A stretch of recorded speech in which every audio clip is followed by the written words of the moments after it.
నమస్కారం. అందరికీ నమస్కారం. ఈరోజు విక్రయసుందరం మండల ప్రజా పరిషత్కి సంబంధించిన అవిశ్వాస తీర్మానానికి సంబంధించిన ఈరోజు మీటింగ్ జరగాల్సి ఉంది. వైఎస్ఆర్సీపీకి సంబంధించిన 13 మంది ఎంపీటీసీలు ఉన్నారు. టీడీపీ పార్టీ తరఫున గెలిచిన ఎంపీటీసీలు 5 మంది ఉన్నారు. వైఎస్ఆర్సీపీ తరఫున గెలిచిన ఎంపీటీసీ కూడా టీడీపీ లేకపోయి ఎంపీపీగా అలాగే కొనసాగుతూ ఉంది. గతంలో వైఎస్ఆర్సీపీ గవర్నమెంట్ ఉన్నప్పుడు ఇప్పుడు ప్రజెంట్ ఉన్న ఎంపీపీ గారికి ఇక్కడ కాలం వెంకటలక్ష్మి గారికి ఆ ఒప్పందం ప్రకారము ఆ రోజు జరిగింది. ఆ ముందు వాళ్ళకే అవకాశం ఇచ్చారు. కానీ కొన్ని అనివార్య కారణాల వల్ల ఆమె రిజైన్ చేయకపోవడం వల్ల మేము ఇక్కడ అవిశ్వాస తీర్మానానికి ఆర్డీఓ గారికి నోటీసులు ఇవ్వడం కూడా జరిగింది. కానీ ఈ పరిణామాలన్నింటినీ ఒకసారి గమనిస్తే మాకి పూర్తిగా అంటే 2/3 సంపూర్ణ మెజారిటీ మా దగ్గర ఉంది.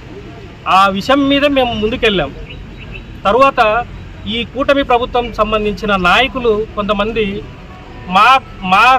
మా ఎంపీటీసీలను కూడా డబ్బులకు లేదంటే వేరే విధంగా వాళ్ళని ప్రలోభాలకు గురి చేసి శిరీష్ అనే ఎంపీటీసీని దాదాపు గంట ఒక 4 రోజుల నుంచి మా నుంచి అంటే కమ్యూనికేషన్ లేకుండా తీసుకెళ్ళారు.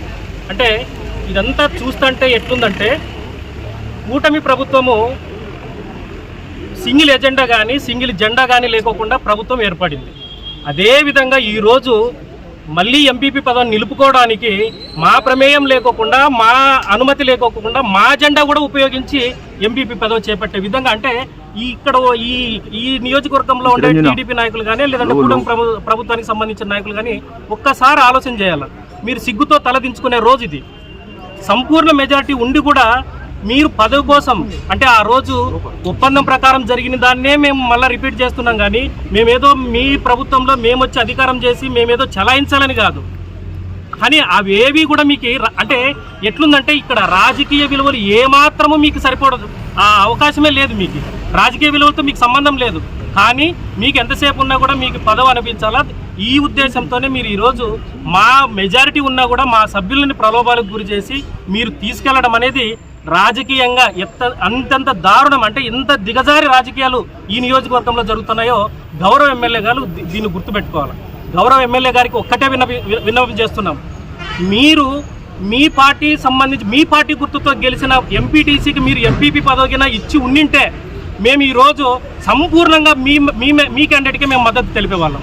కానీ మా పార్టీ గుర్తు మీద గెలిచి అవకాశం కోసం మీ పార్టీలోకి వచ్చిన ఒక వ్యక్తికి మీరు సపోర్ట్ చేయమనేది ఎంతంత దరిద్రం ఎంతో ఒక్కసారి మీరు ఆలోచన చేయమని గౌరవ ఎమ్మెల్యే గారిని మేము కోరుకుంటున్నాం.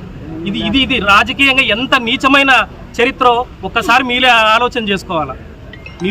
ఇది రాజకీయం, ఇది ఇప్పటితో అయ్యేది కాదు. కానీ మనిషి ఉన్నాక ఒక విలువలు అనేటివి రాజకీయ విలువలు అనేది ఉండాలి. ఆ విలువలు లేనప్పుడు మనం రాజకీయం ఎంత చేసినా కూడా ఇంకా అత్యంత దరిద్రంగా మనం బతికి ఓటే బతకున్నా ఓటే. ఈ విషయాలన్నీ మీకు అర్థమయ్యేలాగా చెప్పాలని ఈరోజు మేము మీడియా ముందుకు రావడం జరిగింది.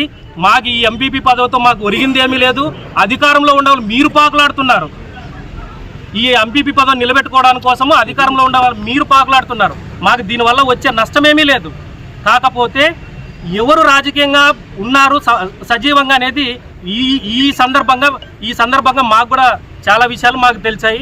అదేదో పెద్దలు సామెత అంటారు కదా, ఇంటి దొంగను కూడా ఈశ్వరుడు పట్టలేడు అన్నట్లుగా మాలో కూడా కొన్ని లోపాలు ఉన్నాయి. ఆ లోపాలను సవరించుకోవడానికి మాకు కూడా అవకాశం వచ్చింది.